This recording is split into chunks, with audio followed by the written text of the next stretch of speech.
सुंदरता मोजायला ना काही एकतर यंत्र नाही आहे. हा विलन दिसतो किंवा हा हिरो दिसतो हे कोणी ठरवलं? एक्झॅक्टली. हिरो किंवा विलन ही वृत्ती आहे, आपण त्याला चेहरे जोडतो.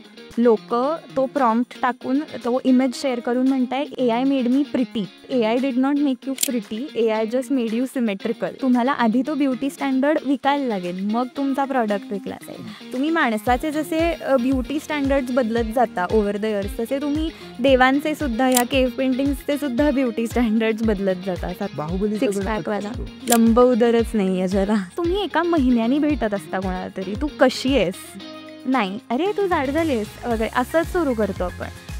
सेल्फ इमेज किंवा सेल्फ परसेप्शन ते कसं मेंटेन केलं पाहिजे?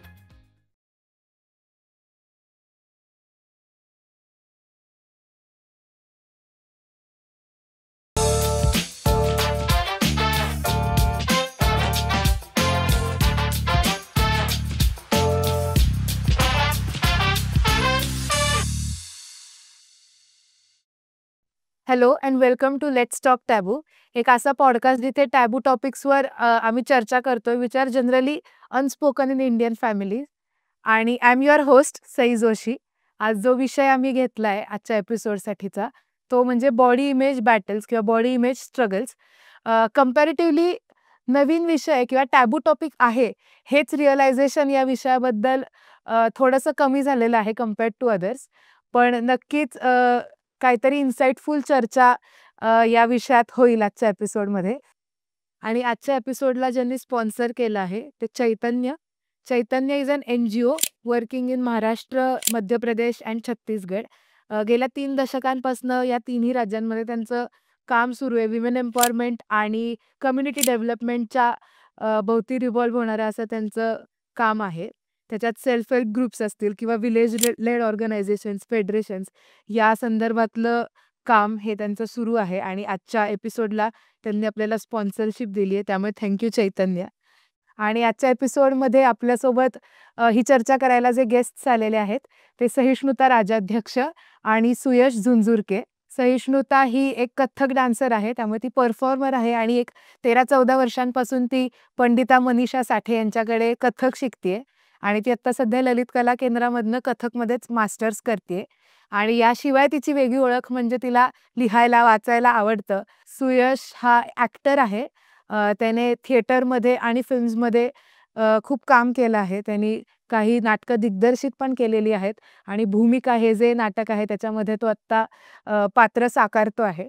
त्याचबरोबर इन्स्टिट्यूट ऑफ पावटॉलॉजी, खारी बिस्किट, अप्सरा यासारख्या अनेक फिल्म्समध्ये त्याने त्याच्या भूमिका पण साकारल्या आहेत.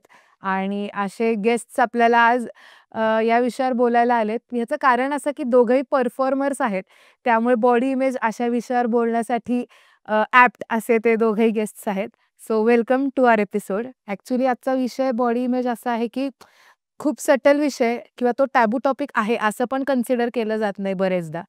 पण या विषयावर बोललं गेलं पाहिजे आणि चर्चा व्हायला पाहिजे असं मला वाटतं.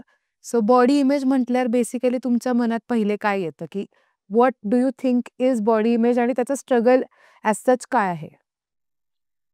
सो एकतर म्हणजे मला असं वाटतं की नेहमी आपण बॉडी इमेज किंवा बॉडी इमेज स्ट्रगल्स म्हणालो की we jump to body types, म्हणजे are you big, are you thin, इथेच आधी आपलं लक्ष जातं. But there are so many more facets to it, म्हणजे your skin colour, the texture of your skin, आणि ऑल ऑफ दिस कुठेतरी खटकतं by just something someone said once. म्हणजे माझ्या ओळखीत असे कित्येक लोक आहेत ज्यांना एका कुठल्या तरी त्यांच्या गोष्टीवरनं कोणीतरी काहीतरी म्हणालं आणि ते आयुष्यभर डोक्यात राहिलं. म्हणजे it is not necessarily about me कशी दिसते, it could be like a small mark on my face. पण कोणीतरी असं म्हटलं ना की तो काय मार्क आहे तुझ्या चेहऱ्यावर, आणि मग झालं, मग आयुष्यभर तुम्ही त्याच्याकडे विचार तो चालू राहील. So anything related to appearance, ज्याच्यानी तुम्हाला कधी कोणी थोडंसं चुकीचं बोललंय किंवा जे तुम्हाला खटकलंय पर्सनली, त्याच्याशी तुम्ही आयुष्यभर मग कसं डील करता. कारण you can't just sit and cry की मला असं बोलले लोक, आता मी काय करू. You have to still live life आणि लिव्ह इट कॉन्फिडेंटली. तर मग तो आय थिंक मेन स्ट्रगल आहे to kind of unlearn what has happened to you. हो, मला असं वाटतं जरी तो समोरच्या माणसाला नसेल ना, म्हणजे बोलणाऱ्याला नसेल पण ऐकणाऱ्याला आहे, खूप जास्त प्रमाणात आहे. म्हणजे तू मला नाही म्हणत आहेस की तू बुटका आहेस का, पण तू हिला म्हणालीस अरे ही उंच आहे, ते पण मला लागू शकतं खूप मोठ्या प्रमाणात. आणि जसं ही म्हणाली तसं की ते माझ्याकडे आयुष्यभर राहू शकतं आणि ते दुःख मला आयुष्यभर पुरू शकतं कुरवळायला. तर मग डेफिनेटली हा टॅबू टॉपिक नाही असं जरी वाटत असलं तरी हे खूपच भीषण आहे रादर. बरं त्याच्यात काही असं काही नाहीये ना खरं तर, की म्हणजे त्याच्यात तुम्ही काहीच नाही करू शकत ना. राईट. मला ह्याच्यावरच पुढे मग असं विचारायचंय की मग how is body image form? म्हणजे आपण जेव्हा बॉडी इमेज असं म्हणतो, तेव्हा ते आपलं परसेप्शन असतं असं नाही. खूप एक्सटर्नल फॅक्टर्स किंवा सोसायटल फॅक्टर्स त्याच्यावर परिणाम त्याचा होत असतो. सो मग how is body image actually formed? म्हणजे जसं तू म्हणालीस तसं, की जेव्हा आपला जन्म होतो, आपण लहान असतो, नुकतेच बोलायला शिकलोय, तेव्हा आपण जाड आहोत का बारीक हे आपल्याला माहिती नसतं. एक्झॅक्टली. पण म्हणजे आता छोटासा किस्सा, मी आय थिंक 3रीत का 4थीत होते आणि सध्याच्या काळात तुम्ही चबी किड म्हणाल तशी होते मी. आणि कोणीतरी माझ्या वर्गातला मुलगा, मला आठवतही नाही त्याचं नाव, तो मला येता जाता म्हणाला, "ए बुलडोझर." आणि त्या दिवशी मला कळलं, की ओ अच्छा, म्हणजे मी जाड आहे का? असा माझा पहिला प्रश्न स्वतःसाठी. किंवा माझी बहीण आहे, तिचे केस खूप कुरळे आहेत, म्हणजे खूप कुरळे आहेत आणि तेव्हा खूप असं होतं, की स्ट्रेट केस लोकांना आवडायचे, सिल्की केस लोकांना आवडायचे, कुरळे केस मे बी तेवढे एक्सेप्टेड नव्हते. पण आम्हाला म्हणजे वी ग्रू अप टुगेदर आणि आम्हाला कधीच असं एकमेकींबाबतीत वाटलं नाही, की "ओ तुझे केस कुरळे आहेत." पण तिला कोणीतरी काहीतरी म्हणालं, तेव्हा तिला ते पहिल्यांदा आरशात खटकलं. सो म्हणजे बरेचदा बॉडी इमेज बाबतीत आपण स्वतःलाच इतका दोष देतो, की तू स्वतः बाबतीत इतकं घालून पाडून बोलतेस, पण ते तुझं बोलणं नसतंच. ते इतरांचं बोलणं जे तुला लागलेलं असतं कुठेतरी. पण तुला कधीच मे बी तसं वाटलं नसेल, असंही एक वाटतं मला. मला तुलाही हेच विचारायचं की ॲज अन ॲक्टर म्हणजे तू वावरत असतोस किंवा इंडस्ट्रीमध्ये काम करत असतो. सो असं एक स्टँडर्ड असतं की एक इमेज असते आपल्यासमोर, चॉकलेट बॉय म्हणजे काय येणार किंवा हा थोडा विलनिश दिसतो. असं पण एक काय म्हणतात आपण स्टँडर्ड सेट केलेत जे खरं तर गरजेचे नाहीयेत. पण या सगळ्या गोष्टींशी कसं डील करतोयस? मला मला सगळ्यात आधी काय वाटतं माहिती आहे का? सुंदरता मोजायला ना काही एकतर यंत्र नाहीये. म्हणजे म्हणजे हां, आता तुला 102 ताप आलाय, तर आता तू 92 सुंदर दिसतीयेस किंवा दिसतोयस. असं काही यंत्र नाहीये. It is all about perception. दृष्टिकोन आणि दृष्टी हा वाला फरक आहे. दृष्टी असते आणि दृष्टिकोन नंतर क्रिएट होतो. आणि तो माणसा गणिक डिफर होतो. कमिंग बॅक टू युअर दुसरा मुद्दा, की मुळात मी फारच आधी ठरवलं होतं, की मला मल्ल व्हायचं नाहीये आणि मला मला नटमल्ल पण व्हायचं नाही. मला नट व्हायचंय. त्यामुळे मला खरं तर प्रॉब्लेम येत नाही. कारण अगेन मी म्हणालो तसं, की तो दृष्टीचा मुद्दा आहे. ते तुला बारीक दिसतोय, मला मी नाही दिसत आहे. मला मी परफेक्ट आहे. मला काहीच प्रॉब्लेम नाहीये आणि जाड असल्याने काहीच प्रॉब्लेम होत नाही आणि बारीक असल्याने काही प्रॉब्लेम होत नाही. जाड असल्याने कोणी लवकर मरत नाही आणि बारीक असल्याने कोणी लवकर मरत नाही. आणि आणि असे खूप लोक आहेत की ज्यांना काय स्किनी माणसं सुद्धा आवडतात आणि चबी माणसं सुद्धा आवडतात. तर म्हणजे हे थोतांड आहे. त्यामुळे मला तर याच्यामुळे कधीच काहीच फरक नाही पडला. पण ॲज यू सेड की इंडस्ट्रीमध्ये खरं तर आहे असं, त्याला काहीच करू शकत नाही. आणि हे खरं तर इतकं खोलवर रुतलंय आता, की त्याला ते बदलणं पण खूप अवघड आहे. तू म्हणालीस की हा विलन दिसतो किंवा हा हिरो दिसतो, हे कोणी ठरवलं? एक्झॅक्टली. ही वृत्ती आहे ना. म्हणजे मी जर आत्ता तू खाली पार्किंगमध्ये आहेस आणि मी तुला सांगितलं की तुझ्या गाडीचा स्टँड लाव, तर हे एक वाक्य हे हिरोईक असूच शकतो ना.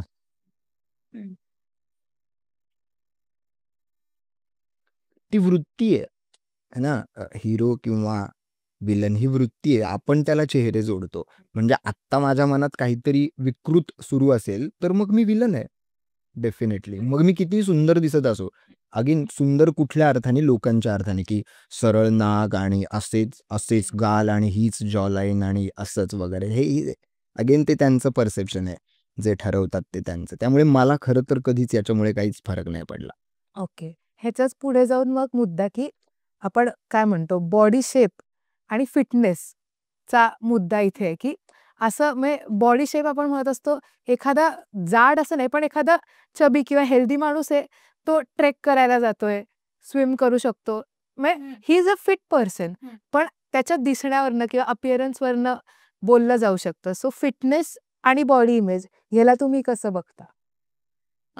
म्हणजे टू बी ऑनेस्ट, तू म्हणालीस तसं, की माणूस जसा दिसतो आणि त्याचा फिटनेस ह्याचा काहीच संबंध फारसा येत नाही. आणि हे मी कॉन्फिडेंटली सांगू शकते, कारण माझे बाबा स्वतः खूप फिटनेस फ्रीक आहेत आणि माझ्या आजूबाजूला पण लोकं खूप फिटनेस फ्रीक्स आहेत थँकफुली. त्यामुळे त्यांच्या बोलण्यातनं वगैरे ऐकून आय नो की it has so many different layers. म्हणजे तुमचं मेटाबॉलिझम, जीन्स, ह्या सगळ्या गोष्टी मॅटर करतात in deciding whether you are fit or not. Do you exercise, तुम्ही कसे खाता, कसे राहता, किती वाजता झोपता, हे सगळे फॅक्टर्स आहेत. आणि त्यामुळे तू म्हणालीस तसं, की एखादा काय कन्व्हेन्शनली चबी व्यक्ती हा फिट असू शकतो, व्हेरेज कोणीतरी विथ अ साईज 0 फिगर त्यांना चढताही येत नाहीये डोंगर, असंही असू आजारी शकतं. पडतायत पण किंवा हां, म्हणजे व्हॉटेव्हर. ते आपण जे असोसिएट केलंय ते त्याच्याबद्दलचं हां, ते थोडं चुकीचं आहे. म्हणजे at the end of the day it is just about. मग आता तू आजकाल जर कुठल्या जिमला गेलीस, तर ते तुमचं आधी बॉडी कॉम्प करतात. म्हणजे एक मशीन असतं, जिथे तुम्हाला उभं राहायला लावतात आणि they take your body composition in terms of percentage. त्या पर्सेंटेजेसनी ठरतं तुम्ही फिट आहात का नाही. मग त्यात तुमचे फॅट्स, कार्ब्स आणि जे काय अमुक-तमुक, मला एवढी नाही जाण त्यातली. पण त्याच्याने ठरतं. It is not dependent on तू कशी दिसतेस किंवा असं मला वाटतं पर्सनली. आता हा व्यक्ती फिट आहे, हे सुद्धा तू कशावरनं म्हणशील किंवा लोकांचं परसेप्शन ऑफ फिट काय असतं हेही वेगळं असतं. म्हणजे कोणाला सिक्स पॅक ॲब्स फिट वाटतात. पण आता इन्स्टावरच मला रील आली होती, की ॲब्स असणं म्हणजे उलट ते फिट नाही आहेत. म्हणजे ते खूप डिहायड्रेटेड आहेत म्हणे. ओके. तर म्हणजे हे पण एक आहे ना, की लोकांना आपले फिट जे म्हणजे काय हेही परसिव्ड स्टँडर्ड्स आहेत, की फिट म्हटल्यावर आपल्या समोर एक कोण येतं. वैशिष्ट्यपूर्ण इमेज येते अशी. मग आपण ते आहोत का? नाही, हां. मग आपण त्याच्यापेक्षा जाड आहोत. सो जो आपला कॉन्टेक्स्ट सेट झालाय तोही वेगवेगळा आहे हां, तो खूप प्रत्येकाचा. डीप रूटेड सुद्धा आहे. काय थोडंसं ह्याच्या पुढे जाऊन आत्ताच्या म्हणजे आपण मीडिया एक्सपोजर किंवा एआयचा जो जमाना आहे ह्याच्यावर थोडं येऊ, की आपण आत्ता ट्रेंड्स बघतो, की एआयमध्ये आपल्याला इमेज जनरेट करून मिळते, जसे आपण कधीच दिसत नाही आयुष्यात. ते काहीतरी साडीतलं ते तुम्ही त्याला प्रॉम्प्ट प्रॉम्प्ट द्यायचा दिलं. आणि मग ते इमेज तुम्हाला जनरेट करून देतं. सो मग ह्याच्यात मुद्दा काय? What are we seeking in that?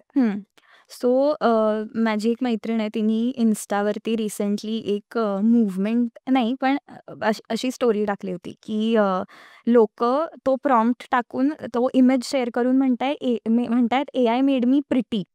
तर हे किती चूक आहे, because AI did not make you pretty, AI just made you symmetrical. म्हणजे त्याच्या एआयच्या ब्युटी स्टँडर्ड्स प्रमाणे त्याने तुम्हाला काय जसं दाखवलंय तसं दाखवलंय. पण अगेन म्हणजे तेच आहे, की स्वतःचे इमेजेस फोटोशॉप करणं किंवा हे सगळे जे एआयचे टूल्स आहेत, they are also feeding off something that has been inherently there for many years. म्हणजे जेव्हा एआय सुद्धा नव्हतं, तेव्हा सुद्धा लोकांना इन्सिक्युरिटीज होत्याच. आता जस्ट देअर आर टूल्स ज्याच्यानी तुम्ही तुमचे ॲटलीस्ट तुमचे ऑनलाईन जे फोटो आहेत ते तरी तुम्ही एडिट करू शकता. पण म्हणजे at the end of the day conversation remains, की ठीक आहे, तू फोटो असा टाकलास, पण जेव्हा तुला लोकं रिअल लाईफमध्ये भेटतील, तेव्हा तू तशी दिसतच नसणार आहेस. सो मग वेअर डज इट स्टॉप? कारण मग असे तुझेही इन्सिक्युरिटीज वाढत जाणार, तुझे म्हणजे कोण असे इमेजेस हे करतात आणि you are just feeding those insecurities by doing this. Phone हे इतकं खरं तर घाणेरडं माध्यम आहे माहिती आहे ना, की त्याचे बटणं जाऊन त्याला स्क्रीन आली ना, तिथे माणूस हरलेला आहे खरं तर. तिथपर्यंत पुरेसं होतं, की तू मेसेज करायचा आणि फोन करायचा. आता काय झालंय ना, वन क्लिक अवे सगळं मिळायला लागलंय आणि ते इतकं भीषण आहे की म्हणजे ट्रान्सप्लांटच करतायत लोक आणि मग ब्युटी स्टँडर्ड्सच बदलायला लागलेत आणि काही काही घडायला लागलंय. आणि मग हे हे सगळं आधी पण होतंच की प्रमाण कमी असेल, पण हे फोनमुळे इतकं सर्रास पोहोचू लागलंय तुझ्या माझ्या घरात की ते खूप सहज ॲक्सेसिबल झालंय आणि मग त्याच्यामुळे अ, तुला ते जास्त करावंसं वाटतंय. म्हणजे हा एआयचा ट्रेंड मे बी जसं एखादं गाणं कधीतरी 90s मधलं आत्ता हिट होतं, तसं हा हे हे हे जे काय प्रॉम्प्ट देणं प्रकरण आहे, ते मे बी 4-6 महिन्यांपूर्वीच आलं असेल. पण आत्ता कोणाची तरी एकाची पोस्ट व्हायरल होते आणि मग ते आपल्याला करावंसं वाटतं. पण ते जर आपल्यापर्यंत पोहोचलंच नाही, तर ते करावंसंच वाटणार नाही. पण again coming back to the main thing, हे कधीच जाणार नाहीये. कारण हे इतकं घाणेरडं रूटेड आहे, इतकं घाणेरडं रूटेड आहे. हे तुला का करावंसं वाटतंय हे एआय आणि दिस थिंग? तू मला कुठली तरी एक देवी सांग, की जिला ओबड-धोबड जिचं चित्र काढलंय. कुठला तरी एक देव सांग, ज्याला पोट आहे. गणपती सोड, त्याला का काढलंय माहीत नाही माहीत. बाकी सगळे देव फिट असतात. म्हणजे त्यांची शिल्प बघ कुठली पण किंवा कुठल्याही मंदिरात जा तू जुन्या, जिथे दगडांमध्ये शिल्प कोरली आहेत. का का सगळ्या त्या शिल्पांमध्ये दिसणाऱ्या महिला खूप मादक आहेत? सगळीकडे. सगळ्या कुठल्याही मंदिरांमध्ये जा तू जुन्या,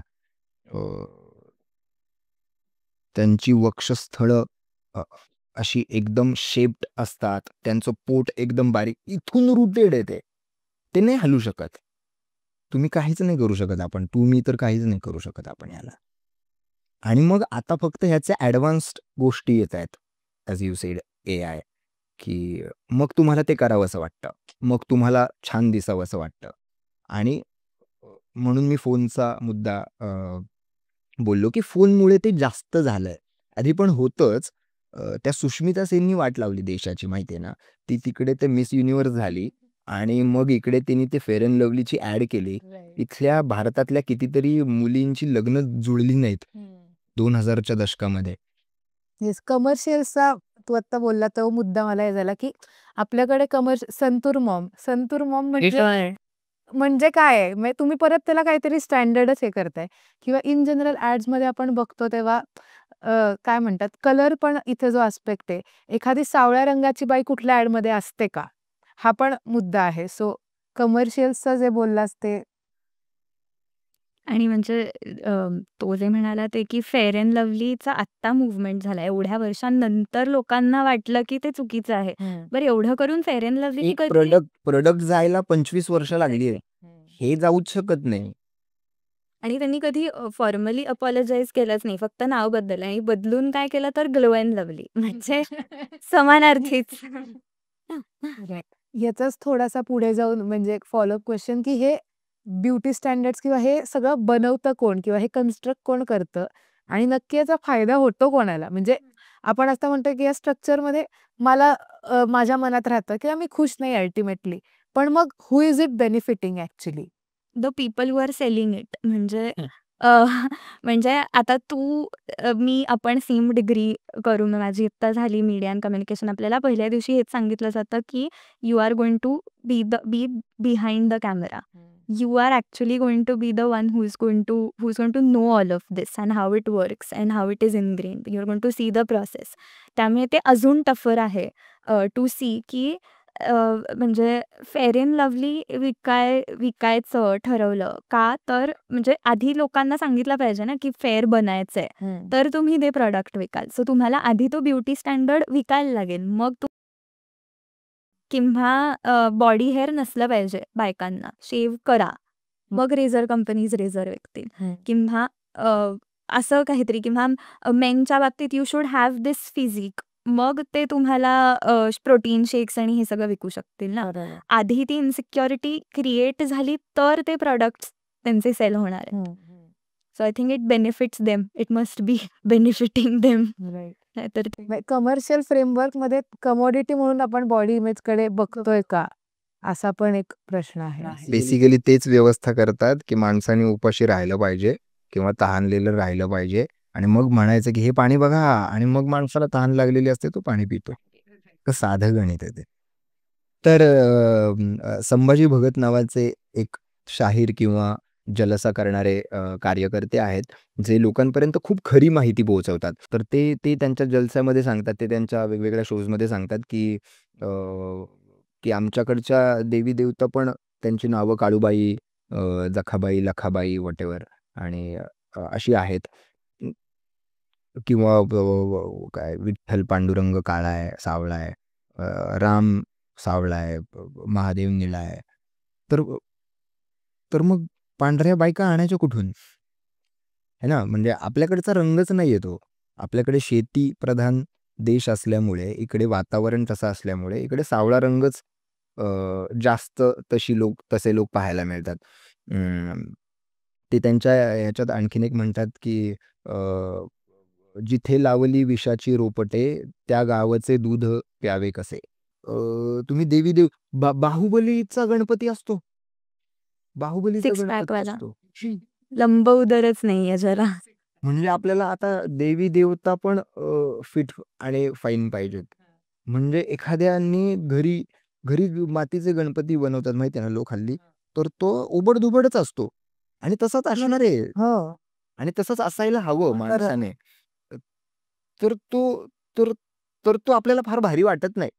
हे किती चांगला बनवलायस, बनवल्यापर्यंतच राहतं. किती चांगला दिसतोय पर्यंत येत नाही ते. दिसतो आपल्याला पी-ओ-पीचाच चांगला. है ना, की त्याच्यामध्ये मग डिटेल्स असतात आणि मग वगैरे. मग ते माणसांना लागू झालंय आणि अल्टिमेटली ते देवांना पण लागू झालंय. पण माझा तर मुद्दा आहे, आधी ते तिकडूनच आलंय.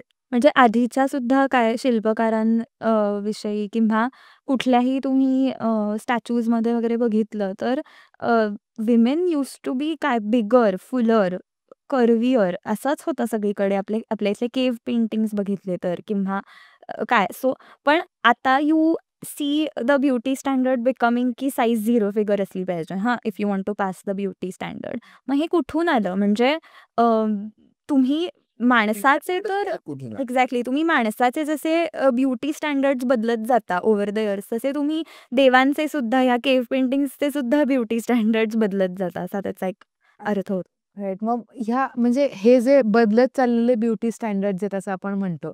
तर मग याला इन्फ्लुएन्सिंग फॅक्टर्स काय असतील? म्हणजे ॲज अ सोसायटी किंवा ॲज अ पर्सन, माणूस हा एक सोशल ॲनिमल आहे. सो सगळं जे आपल्याकडे झालंय, बदलतंय, ह्याच्यात सगळ्यात कारणीभूत हा समाज आहे किंवा आपण एकत्रितरित्या आहोत.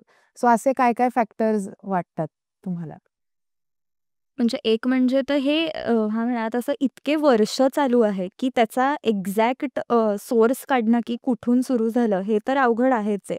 पण तू म्हणालीस तसं, की ॲज अ सोसायटीच आपण म्हणजे साधी मी कोणालातरी 1 महिन्यानी भेटले आणि त्यांच्याकडनं पण फटकन असं तोंडात नाही तर "ही जरा जाड झाली आहेस" किंवा बारीक झाली आहेस, व्हॉटेव्हर जे काय असेल ते. पटकन तुम्ही आधी अपीअरन्सबद्दल बोलता व्हेन यू मीट समवन. बरेच तुम्ही एका महिन्यानी भेटत असता कोणाला तरी, "तू कशी आहेस?" नाही, "अरे तू जाड झाली आहेस" वगैरे असंच सुरू करतो आपण. सो म्हणजे right from where we speak, what we see, what we read हे सगळीकडेच आहे. आणि म्हणजे हे थोडंसं आय डोंट नो बरोबर माझं पर्स्पेक्टिव्ह असं आहे, की आता थोडंसं विषयाच्या पासून मी लांब जाते, की आपल्या इथे आधी आपण साडी जे नेसायचो ते विदाऊट ब्लाउज नेसायचो. ब्लाउज नसायचा, फक्त साडी नेसली जायची आणि we were fine with it as a society. पण मग ब्रिटिश इन्फ्लुअन्स आलं, वेस्टर्न कल्चर आलं आणि त्यांना ते चुकीचं वाटलं. म्हणून त्यांनी तुम्हाला ब्लाउज आणि पेटिकोट घालायला सांगितला आणि तिथनं काही स्टँडर्ड्स जे नवीन आत्ता आपल्याला दिसतात, ते मला वाटतं कुठेतरी तिथनं आले, की आपल्याकडे आधी बाई म्हणजे माझी आजी मला सांगते, की आमच्या वेळी उलटं असायचं. म्हणजे ती बारीक होती आणि तिला बायका म्हणायचे, की "तुला कोणी लग्नाला तुझा हात कसा मागेल?" Because that time the standards वर डिफरंट. सो म्हणजे हे असं वेगवेगळे एक्सटर्नल फॅक्टर्स, सोसायटी ह्या सगळ्यांनी ते सतत इतकं बदलत असतं, की you cannot keep up with it. मला खूप तुकड्यात तुमच्या चर्चांवर जे सुचतंय किंवा ॲड ऑन करावं असं वाटतं ते करतो. तू म्हणालीस तसं की हे हे कधी झालं तर ना ते ते आमच्या एका नाटकात होतं की कब जन्मी ये सोच जो नर नारी बटे बटे यक्ष किन्नर. म्हणजे हे आलं कुठून? सुंदर आहे किंवा हे वाईट आहे किंवा हे आणि हे इतकं रूटेड झालंय की जसं ही म्हणाली की आपण काय बोलतो ना तिथून त्याला सुरुवात करायला पाहिजे. म्हणजे आपण फार सहज बोलून जातो की मी आज एक आंधळ्या माणसाला भेटलो. नाही, मी आज एका माणसाला भेटलो जो आंधळा आहे. आपण त्याच्या गुणाला किंवा अवगुणाला त्या माणसापेक्षा मोठं नाही करू शकत ना. आधी तो माणूस आहे आणि मग त्याचा गुण किंवा एक अ, एक भारी ॲक्टर आहे. एक ॲक्टर आहे जो भारी आहे. किंवा म्हणजे इतकं ते गेलंय ना आता मतीत, की ते म्हणून मी म्हणालो मगाशी, की ते इतक्या सहज बदलणं फार कठीण आहे. म्हणजे नाहीच बदलणार आहे खरं तर. हे खूप ब्लंट आहे हे बोलणं. पण it is what it is म्हणजे त्या कठीणच. बाबतीत आपण फक्त बोलू शकतो, म्हणजे चर्चा करू शकतो आणि बस, बस, बस, बस. We can do this podcast की हा टॅबू टॉपिकवर आपण आता बोलूया. म्हणजे ॲटलिस्ट नोटीस होण्यासारखं आहे. मग आता आता मला तुला ॲक्चुअली विचारायचं आहे, की कथक तू अनेक वर्ष शिकतेस. So Kathak is an art form की जिथे एक्सप्रेशन्स, ग्रेस ह्याला महत्त्व आहे ना, म्हणजे की हाऊ यू प्रेझेंट तो आर्ट फॉर्मच आहे कारण. सो हे ह्याला महत्त्व न देता असं कधी तुला तुला किंवा आजूबाजूला तुला असं पाहायला मिळालंय का, की बॉडीवरनं किंवा वेगळ्या गोष्टींवरनं बोललं गेलंय किंवा जज केलं गेलंय? सो म्हणजे हा मी माझा प्रिव्हिलेज म्हणेन, की फॉर मी माझा आर्ट फॉर्म किंवा जिथे मी तो आर्ट फॉर्म शिकते has always been the comfort space I come to जेव्हा मला कोणी असं काही म्हणालंय. म्हणजे थँकफुली माझ्या आजूबाजूला मी इतक्या वेगवेगळ्या shape, size, skin colour, hair texture असलेल्या डान्सर्सना, परफॉर्मर्सना बघितलेलं आहे. सक्सेसफुल परफॉर्मर्सना बघितलेलं आहे. की मला पर्सनली कधी असं वाटलं नाही, की ह्या इंडस्ट्रीत मला असं सांगण्यात आलं, की तू अशी आहेस बरं का किंवा असं काही. पण ॲट द सेम टाईम जेव्हा मी म्हणाले तसं जेव्हा I was going through my teenage phase आणि मला शाळेत कोणीतरी काहीतरी म्हणायचं, तेव्हा सपोज आता कोणीतरी म्हणायला येता जातं, की तू जाड आहेस बरं का आणि मग गोइंग बॅक टू परफॉर्मिंग आणि कोणीतरी सपोज मी गेले टेलरकडे to get my costume stitched. तर माझ्या मैत्रिणीची कंबर 27 आली. मग माझी काय येते? हा विचार मला कधी कथकमधून नाही आला. हा मला बाहेरनं आला आणि Kathak has been the space where I could forget that की मी बॉडी इमेज वगैरे ह्यावरती माझं लक्षच नसतं. कारण at the end of the day राग रागाचं एक्सप्रेशन फॉर एक्झाम्पल एक सावळी मुलगी खूप राग सेमच दाखवणार आहे, गोरी मुलगी त्या रंगाने काही फरक नाही पडणार आहे at the end of the day. So उलट म्हणजे दिस इंडस्ट्री किंवा मी म्हणेन हा जो एक स्पेस आहे तो मी लकी आहे की मला असा मिळाला जिथे उलट मला जेव्हा कम्फर्ट हवा होता तेव्हा मी तिथे येऊ शकते. राइट. थोडंसं काय म्हणतात आपण किंचित पॉझिटिव्हिटीकडे किंवा पॉझिटिव्ह ॲस्पेक्टकडे जाऊ, की मीडिया एक्सपोजर वाढलंय. त्याचा आपण निगेटिव्ह परिणाम झाला हे म्हटलंच. पण आता ओ-टी-टी किंवा जास्त प्लॅटफॉर्म झालेत. त्यामुळे खूप सारा कंटेंट आपल्याकडे येतोय आणि मग काय म्हणजे भारतातनं बनणारा कंटेंट तर आहेच, पण बाहेरचा कंटेंट पण आपण कन्झ्युम करू शकतोय. सो तिकडचे म्हणजे काही स्टिरियोटाइप्स ब्रेक करण्यासाठी या सगळ्या कंटेंटचा एक्सचेंज किंवा त्याच्यातल्या म्हणजे काय आपल्याकडे एक वॉचमन पाहिला तर एखादा अ, अ, नेपाळी माणूस किंवा तू चायनीज आहेस असं कमेंट पास करतो. मंगोलियन रेसची ती लोकं आहेत बेसिकली त्याचा मुद्दा असा आहे. पण आपण त्याच्यावर कमेंट पास करतो किंवा भाष्य करतो. सो असे काही स्टिरियोटाइप्स ब्रेक होतायत का? परदेशातल्या कंटेंटमुळे. परदेशातल्या कंटेंटमुळे असं नाही, पण ओ-टी-टी किंवा मीडिया एक्सपोजर ओव्हरऑल वाढल्यामुळे. मला असं वाटतं की अ, हे हे हे ज्या फील्डमध्ये मी तर काम करतो ना, ते खूपच घाणेरडं आहे. Entertainment industry. कारण ते खूप प्रभावी आहे आणि जितकं प्रभावी तितकं डेंजरस ना. तर म्हणजे ते काहीही सेट करतं लोकांमध्ये, काहीही सेट करतं. ते ते गाणं आलं होतं ना मध्ये, की "एक नंबर तुझी कंबर काय तुझी चाल शेकी-शेकी." म्हणजे 2 काय हंडे घे डोक्यावर आणि चालून दाखव शेकी-शेकी. नाही म्हणजे हे हे कुठून आलं? आणि मग हेच आवडतं लोकांना आणि मग हेच ऐकायला आवडतं, हेच बघायला आवडतं आणि मग हेच अनुभवायला आवडतं. गोष्टी अ, म्हणजे स्वप्न त्याची पडतील ना, की जे तुम्ही बघाल, जे जे तुम्ही ऐकाल. तुला हॉडकॅम्बो माहिती आहे का? नाही, तुला कधीच माहिती पण नसणार, कारण तुला आता असं काही नाहीच आहे. पण मी तुला दाखवलं की हे हॉडकॅम्बो आहे, तर तुझ्या मनात राहणार ते आणि तुला असं होणार की ये मेरे को चाहिए. हे हॉडकॅम्बो मला पाहिजे. तेच आहे ना, इट इज म्हणजे तेच आहे ते, की तुला काहीतरी दाखवतं, दिसतं किंवा ऐकू येतं आणि मग तुला असं वाटतं की असं किंवा हे. दुसऱ्या मुद्द्याकडे येताना म्हणजे मी का म्हणालो हे आमची इंडस्ट्री फारच वाईट आहे, कारण ते प्रभावी आहे. पण OTT वगैरेवर म्हणजे मला म्हणायचं की हे खूप खोटं आहे अगं.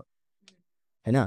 तर म्हणजे रिॲलिटी वेगळी आहे आणि तिथे दाखवतात ते वेगळं आहे खूप.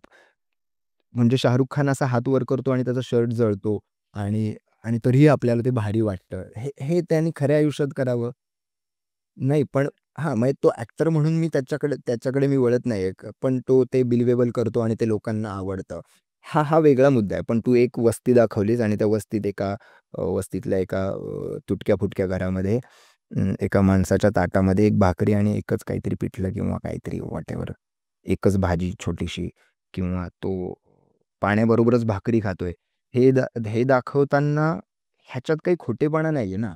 हे खरं आहे. मग तुम्हाला ते बिलिव्हेबल करावं लागत नाही. ते असतंच मुळात. अ, तर मला असं वाटतं की म्हणून हे खूप खोटं माध्यम आहे, जे काहीही व्हॅल्यूज सेट करतं. ते म्हणजे किंवा पावसाळ्यात नाही का खूप कवी बाहेर येतात. ते म्हणतात की तुझ्या केसात मी चंद्र माळीन वगैरे. इथे चाफ्याच्या झाडावर चढून दाखव. है ना, 4 फांद्या वर जाऊन दाखव किंवा शेवग्याच्या झाडावर चढून दाखव. शेवग्याच्या फांद्या फार कमकुवत असतात. चढून दाखव. चंद्रावर कुठे काहीही उपमा देतात. तर सत्य लिहिणारे ते अगेन संभाजी भगत म्हणतात, की जी कला तुम्हाला सत्याकडे नेत नाही ना, ती कला नाही. सगळंच खोटं आहे. सगळंच तुम्ही प्लास्टिक कोटेड काहीतरी मांडता. मग ती कला नाहीये. मग तुम्ही फसवताय. जी जी कला डिस्टर्ब करत नाही ना, ती कला नाही. ती आपली अमृता शेरगिल ना, तिने आधी परदेशात चित्र काढली आणि मग इव्हेंच्युअली ती इकडे आली आणि अ, मग तिने इथली संस्कृती बघून इथल्या माणसांना पेंट करणं सुरू केलं आणि मग ती जशी आहे तशीच पेंट करणं सुरू केलं. मग तिला त्याच्यातली खरेपणातली आणि सत्याची ब्युटी सापडली आणि मग ती इव्हेंच्युअली आता जाऊन लोक तिला खूपच हे करू लागले. तर ते आहे ते, की जी कला तुम्हाला सत्याकडे नेत नाही ती कला नाही. असं आहे. ओके. सो मला म्हणजे आता आपण व्हर्चुअल जग किंवा जे आपल्या आजूबाजूला चाललंय त्याच्याबद्दल बोललो. पण आपण जेव्हा लोकांमध्ये वावरतो, आपले नातेवाईक असतील, मित्र-मैत्रिणी असतील किंवा आपल्या आजूबाजूचे जवळचे लोकं असतील, त्यांच्यामधला संवाद किंवा त्यांच्यातले कन्व्हर्सेशन्स हे हेल्दी असणं किंवा त्यांच्यासोबत या गोष्टींबाबत चर्चा होणं महत्त्वाचं वाटतं का? म्हणजे असा काहीतरी टॅबू बिल्ड झालाय, जो कदाचित कॉन्शियस असेल किंवा सबकॉन्शियसली माझ्या डोक्यात चालू असेल. पण हेल्दी कन्व्हर्सेशन्स किंवा रिलेशनशिप्स ते ब्रेक करण्यासाठी किंवा सॉल्व्ह करण्यासाठी कॉन्ट्रिब्यूट करतात का? म्हणजे अर्थात ऑब्व्हियसली करतात. पण तुला सांगू का, काही फॅमिलीजमध्ये लोकांना माहिती पण नसतं की हे टॅबू आहे किंवा अ, हा एक प्रॉब्लेम आहे हेही काही फॅमिलीजमध्ये नसते, ती जाणच नसते. म्हणजे सोपं उदाहरण घेऊयात, की एखाद्या तू कोणाच्या तरी जवळपासच्या लग्नात गेली आहेस आणि जस्ट बोलून जातात लोकं, की लगेच तुला 2 काकू येऊन सांगतील, की "मी ना तुला टॅनिंग झालंय, मी तुला डिटॅनिंगचे सोल्युशन देते." हे झालं किंवा मी मगाशी म्हणाले तसं, "अगं थोडं वजन वाढलंय तुझं, मी तुला टिप्स देते" वगैरे असे कन्व्हर्सेशन सुरू होतात फॅमिली फंक्शनला. पण आपल्याला ते वाटतं प्रॉब्लेमॅटिक कारण ते आहे, पण ते त्यांना नाही माहिती अजून, की this is a problem. So I think conversation करायच्या आधी अ, ह्या कन्व्हर्सेशनची गरज आहे किंवा हा मुद्दा एक प्रॉब्लेम आहे. हे आधी बोलला गेला पाहिजे. मग त्याचे कन्व्हर्सेशन्स कुटुंबात होतील किंवा ॲटलीस्ट घडवता येतील. पण जर का म्हणजे तुमची जर का फॅमिली अशी असेल की जे नाही बोलत अशा गोष्टींवरती, तर आधी थोडासा विचार करा की मे बी त्यांना वाटतच नाही आहे हा प्रॉब्लेम तुमच्या आयुष्यात जो आहे तो. सो आधी ते तुम्ही बोला नीट. आणि माझ्या आईने मला एकदा सांगितलं होतं की तुला जो कुठला विषय मांडायचा आहे तो जर का लोकांना पटवून द्यायचा असेल तर तू त्या पद्धतीने तो मांड. म्हणजे आधीच सुरुवातच भांडणातनं काढली की तुम्हाला कळतच नाही, हे बॉडी शेमिंग आहे, तुम्हाला कसं कळत नाही, असा जर का कॉन्व्हर्सेशनचा सुरुवात जर का ती झाली तर ते नाहीच पटणार आहे लोकांना. You have to start somewhere by listening empathetically की तुम्हाला का हा प्रॉब्लेम वाटत नाही, what is your take on it. आणि असं कुठेतरी ते कॉन्व्हर्सेशन ॲटलीस्ट सुरू केलं पाहिजे असं मला वाटतं. मला असं अजून एक तुला विचारायचं आहे सुयश, की पुरुषांसाठी आणि महिलांसाठी ब्युटी स्टँडर्ड्स किंवा बॉडी इमेज बॅटल्स वेगवेगळ्या असतात का?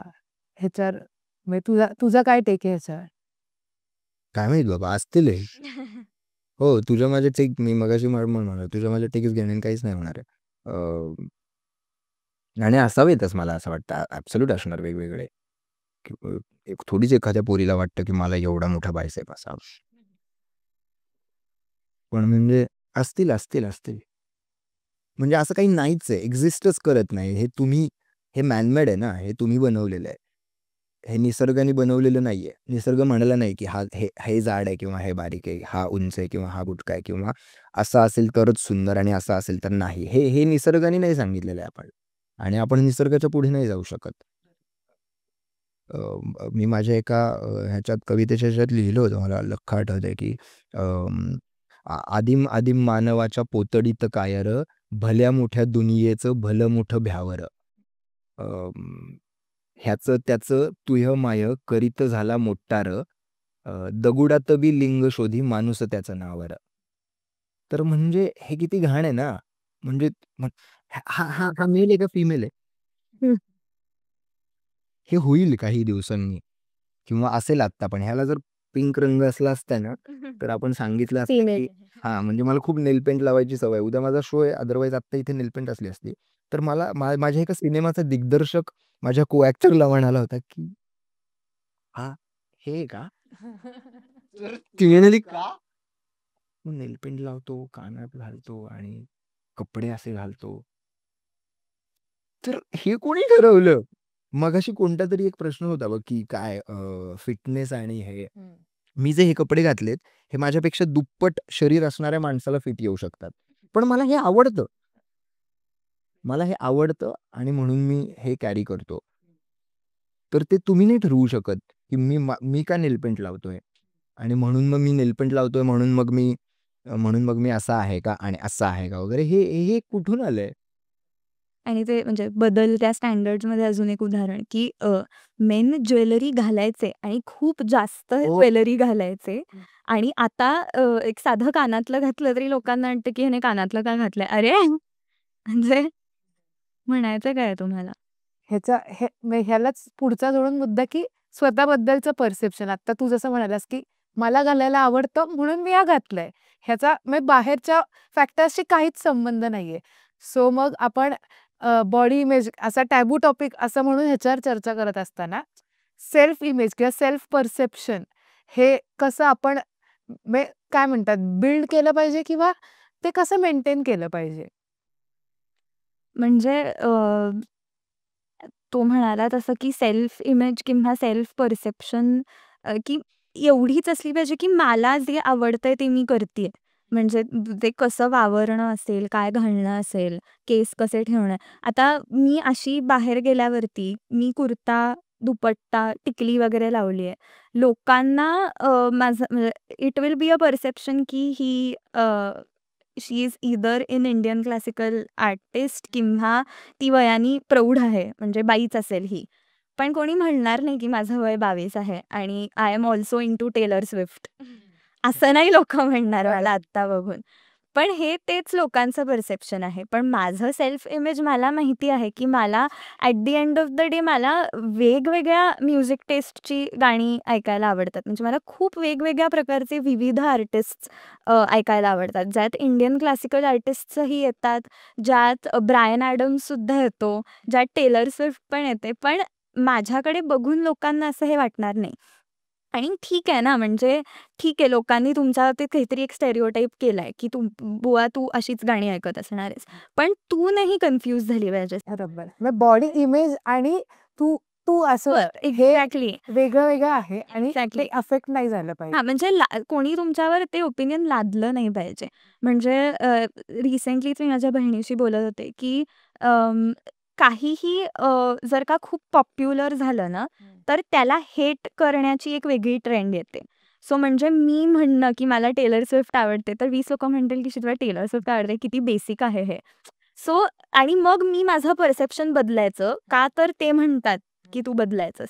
असं नाही असलं पाहिजे. So your self image, self worth तुम्हाला माहिती असली पाहिजे आणि ती तुम्हाला आवडती असली पाहिजे. लाईक तुला आवडतं ना ऐकायला, मग तू ऐक ना, काय फरक पडतो? At the end of the day तेवढंच आहे. मला मला काय केल्याने आनंदी वाटतं ते केलं पाहिजे असं मला वाटतं. मग मग ते काही असेल. मग जर ते तुझ्या स्टँडर्ड्सच्या अपोजिट जाऊन, की मला व्यायाम करून भारी वाटतं, कर. तुला ॲप झाल्यावर भारी वाटतं का? हां, कर. तुला ज्याने भारी वाटतं, ज्याने तुझं आयुष्य आनंदी वाटतं तुला, ते कर. मग ते काहीही असलं तरी चालेल. पण पण ते काहीही असण्याला ना मला कुतूहल खूप कारणीभूत वाटतं, की कुठल्या गोष्टीचं कुतूहल निर्माण होतं हे हे फार मॅटर करतं. आणि मी परत तेच म्हणतो, की फोनमुळे सगळी वाट लागली ना, की मग त्या खूप वेगवेगळ्या गोष्टी दिसू लागल्यामुळे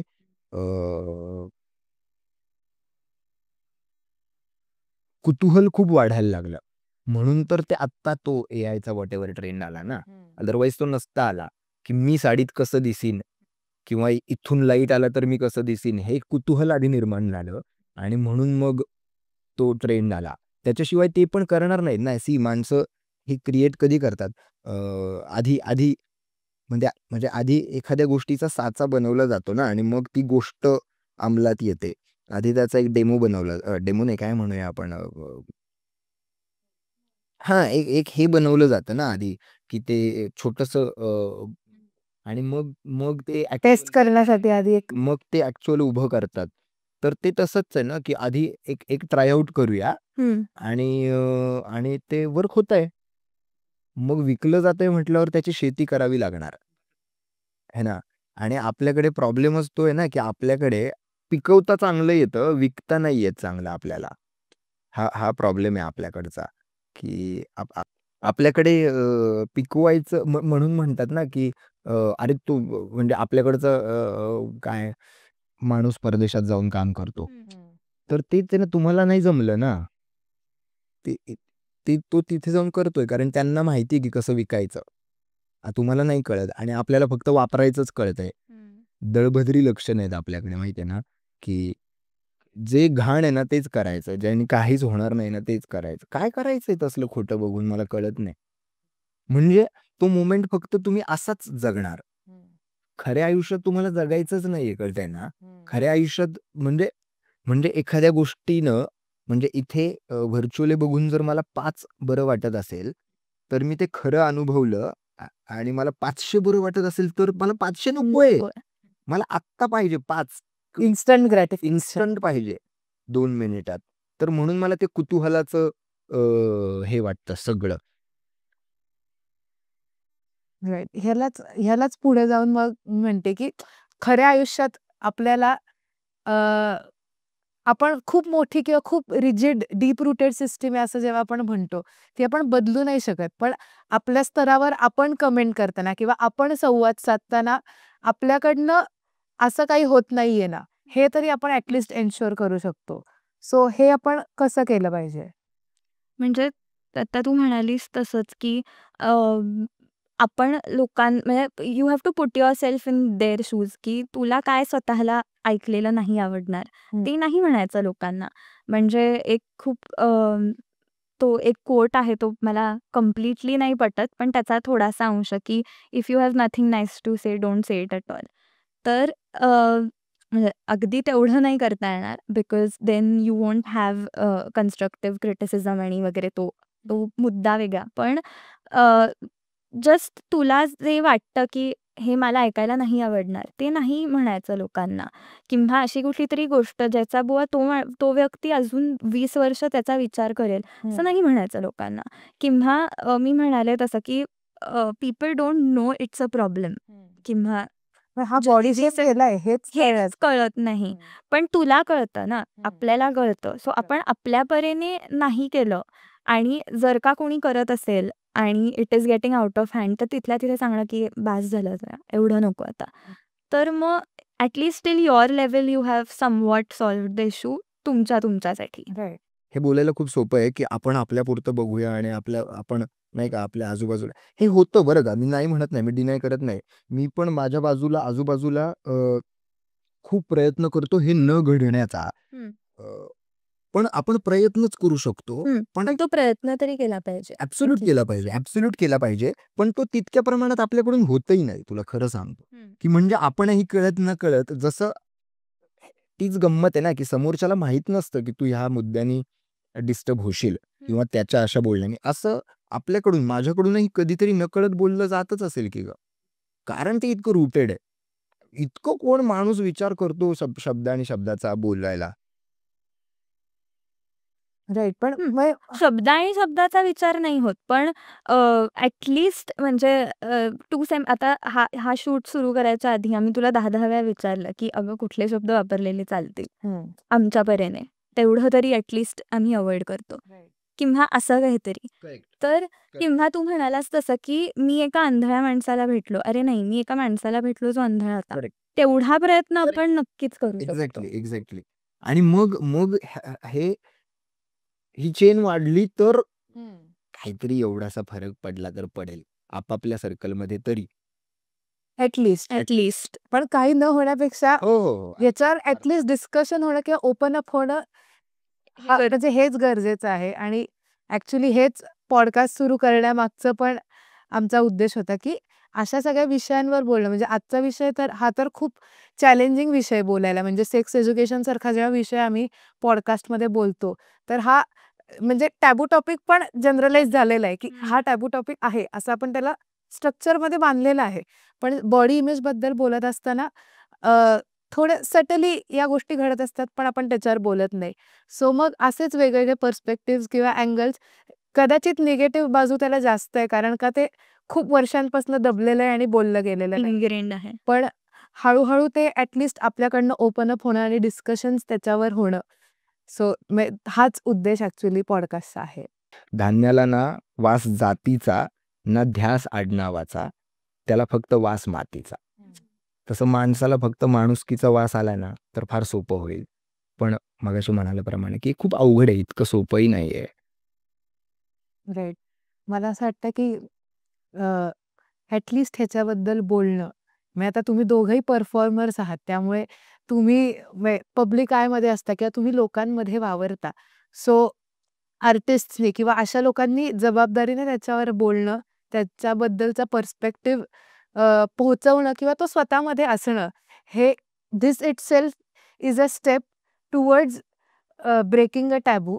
आणि फक्त बॉडी इमेज किंवा असा एक विषय न घेता माणूस म्हणून आपण जे जे करत असतो, ज्या ज्या गोष्टींना ते अफेक्ट होत असतं, त्याच्यामुळे मला असं वाटतं की हे ब्रेक करून आपण त्याच्या पलीकडे गेलं पाहिजे, असं आजच्या डिस्कशनमधनं आपल्याला समोर आलं असेल. थँक्यू सो मच, तुम्ही दोघंही आलात. आम्हाला खूप मजा आली आणि खूप वेगळ्या प्रकारचं डिस्कशन झालं. आम्ही इंटरजनरेशनल पॉडकास्ट असं म्हणत होतो, पण हा विषय कम्पॅरेटिव्हली नवीन असल्यामुळे एक युथफुल इन्साइट मिळाला, ज्याच्यामुळे पुढे 10 वर्षांनी ह्याच्यावर चर्चा होईल. तर मे बी आपण तेव्हा खुश असू की आम्ही हे सुरू केलं किंवा आम्ही हे बोललो आणि आता लोक त्याच्यावर बोलतायत. Thank you so much for coming to our podcast. Thank you. तुम्हाला पण थँक्यू, तुम्ही ह्या अशा विषयांना हात घालताय. थँक्यू. सो आजचा एपिसोड तुम्हाला आवडला असेल तर एपिसोडला लाईक, शेअर